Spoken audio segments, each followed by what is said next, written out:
Hey guys, what's up? This is Bret. Welcome to this week's Friday on the Turntable. As you can tell from the title of today's video, I'm going to be discussing the band James, one of my all-time favorite bands, one of the best bands in the world. Tall order there, but it's true. Hey Ma is the album I'm going to be discussing, but before I jump into that, I just want to kind of give a brief history and kind of how I got acquainted with the band. They're kind of formed in the early 80s, and Manchester, England, the home of Joy Division, New Order, The Smiths, Stone Roses, lots of great bands. And I first heard them on the radio. There was an alternative music station here in Phoenix called KUKQ. It was an AM channel 1060, KUKQ 1060. They played all the cool stuff. I mean, you could turn it on, you'd hear The Cure, The Smiths, all kinds of bands. I discovered a lot through them. And Born of Frustration was the song that I first heard by them that I can recall. And that was from 1992's Seven. And the album a great song. And the album that most people in the US especially associate the band James with is the album that followed it, which was Laid. The title track was a huge hit, probably all around the world, but that's the one that they're most known for. Just so happens that this, I could probably say, is my favorite album as well. It's one of those albums where the title track isn't quite indicative to the rest of the album. The opening track, Out to Get You, is just so incredibly amazing. But let's move on from there. Around 2002, the band, 2001, they put out the album, what was considered their final album, because they broke up. And then in 2007, they reemerged and they started playing live shows, and it was said that they were recording a new album. And that album became Hey Ma. What was really interesting about that is when they got together, the kind of the three core members, they started writing songs, and just so incredibly prolific. They wrote for Hey Ma, they actually wrote 127 songs. So it's just absolutely incredible. And then they whittled it down, picked the best ideas, and then honed in. I think it was, what was it, an 11 song release. So let me show it to you here. This is the vinyl version out on Decca. This is Hey Ma. This was their 10th album. Came out then in April of 2008. This is the American cover to this one. The initial album cover, which I bought it on CD first because I don't think the vinyl was even out at the time. But this was one of the covers that was had a lot of controversy because of the gun in it, and as you can tell, the title was spelled out with little blocks. That's how I first got it, and I got it. You couldn't even get it in the U.S. when it was first released, so I think I ordered this on eBay from someone in New Zealand or something, or I don't remember where it was. I think it was New Zealand, actually. So what I quickly learned about this album, and the fact that we're talking about an album from a band 25 years into their career, it just really tells you the quality of music that these guys are still putting out to this day. I mean, this album, not only was it my favorite album of 2008, but it's probably my favorite album that's come out in the last 10 years. It's so incredible. A perfect 10, obviously, and let's just get into it a little bit more in depth now. This album marked also the return of what I would consider, or what they consider the magical lineup of the band. 7 members. So the members that appear on this one and then their subsequent release were the band members that were on Gold Mother, which came out before the one I showed you just a minute ago, and 7. So all 7 guys came back to the fold for Hey Ma. And one of just a massively welcome person was Andy Diagram, the trumpet player. Just his work, the emotional quality of his playing, and how the trumpet lends itself to the melodies. And once again, the word emotion when you hear how the trumpet just uplifts the melodies, it's just goosebump inducing. And when you see him live and how into it and into the music he is, it just takes it just to this whole spiritual level. Just really phenomenal. Let's see, let me clear some of this stuff out. So, like I said, 127 songs were written for this one. The title track, Hey Ma, is you just really have to watch. There's a video that they created for it. It was for a British charity called Hope for Heroes, which was a charity that was helping benefit British soldiers that were taking part in the Iraq, Afghanistan, all the war that's going on over there. And the song Hey Ma is very very much so about the war, and there's a line in there, and just from reading reading about the song and its kind of development, the line that came out of the initial jam that Tim Booth sang was, "Hey Ma, the boys in body bags coming home in pieces," and that was the initial line that continued and propelled the song. And Tim had said that it could have been a great pop song if it wasn't for that. It wasn't for the lyrics and the controversy to them. And which reminds me, there's so seek out that video for sure. If I don't remember to post a link for it, just search for a video for them.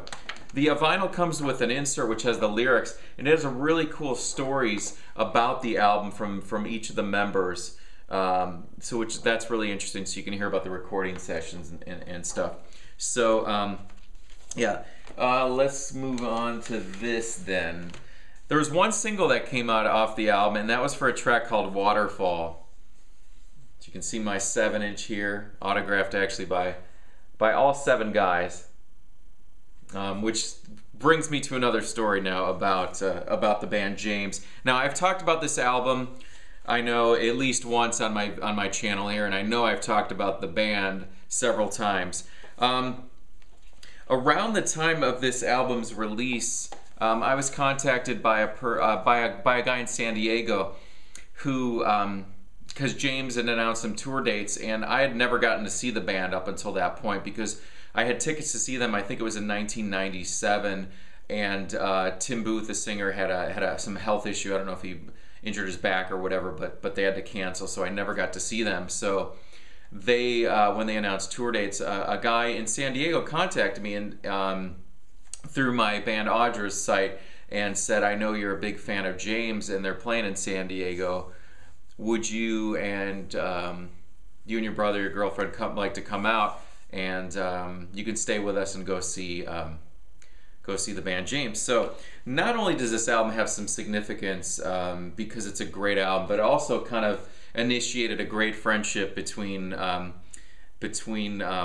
great friend now Lou Breeze and his girlfriend Kari, and we all went to, and my girlfriend Julie and my brother Bart, we all went out and we went and seen James. And little did I know, Lou had contacted the band and got us backstage passes in advance. So after the show, we got to hang out, and we got to talking to the singer of James, Tim Booth, afterwards. And he asked us if we could give him a ride home after the show. And we were in San Diego, and he needed a ride home back north of Los Angeles, which was over 3 hours away. So we said sure. So me, Lou, and Kari and Tim Booth took a 3-hour car ride after the show overnight, and it was just a magical experience to be to just talk to someone that I've looked up to for a really long time and discuss the band. He even asked to hear some of my band's songs, Audra, and we actually played in the car. Audra did a cover of a James song called "The Shining." We played it for him in the car. Got to talk about all kinds of people, Brian Eno, the Smiths, because the James toured opening for the Smiths on the Meet Is Murder tour, so that was a phenomenal experience. Then I got to go see James again 2 nights later in Anaheim and hang out with the band some more, and then I've seen them twice more since then, and they are truly just one of the best bands. Live, I can't even say the importance. They're going to be touring in Europe. I think it's in April with Echo and the Bunnymen. I know John in the UK, staff style. I'm very tempted to make it out there. But they're going to be touring, so if you don't know the band, go experience them live because they are just truly just phenomenal. Okay, so getting back. The album's dedicated to Tony Wilson. Tony Wilson, the founder of Factory Records, you know, kind of brought Joy Division to you know, elevated level back, and when they were signed to Factory and New Order and, you know, several other bands, and he had passed away before this album came out, and it's dedicated to him. And what else? There was a bonus song on this one called Child to Burn, which was available on iTunes only. Kind of the 12th song, but honestly glad that it was left off the album because I think it really would have affected the flow of it, and as a closing track it just wouldn't have cut it because the track I Want to Go Home is a killer closer.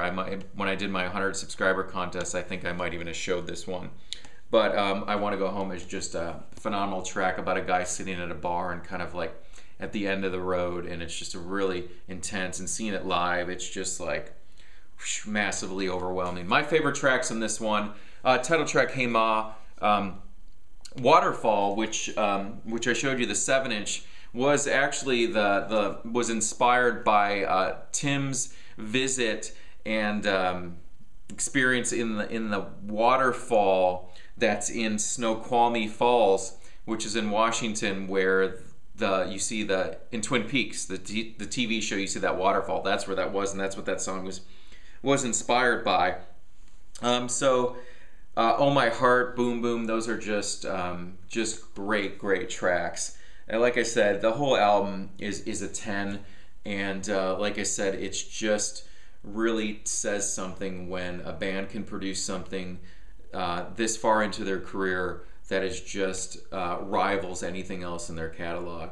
You know, to pick a James album, to say Late is my favorite, it's a difficult choice because there's many albums in their catalog, and they just progressively just seem to get better and better as they go on. And let me show you really quickly here. This came out in 2010 called The Morning After the Night Before, and it's a double EP. I mean, it's like I think it's an 8 and a 7 song 2-disc set, which is just really great in its own regard. And this has not come out on vinyl. It never did. So this is the CD version. It was 2 separate EPs, and then for the US they put out the double disc.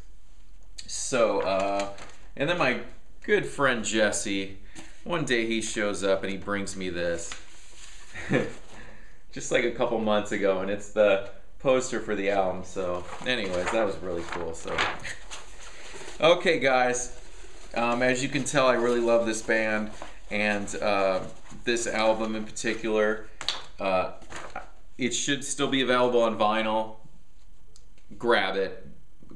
Grab anything by the band, but if this is as good a place to start in their catalog as anywhere. So I think that wraps it up. I think I said everything that I wanted to be said. I know I could go on a lot more with this, but James, Hey Ma, thanks for watching, guys. Thanks for subscribing. I've had a ton of new subscribers. Thank you guys very much for watching, for commenting, and I'll talk to you guys later.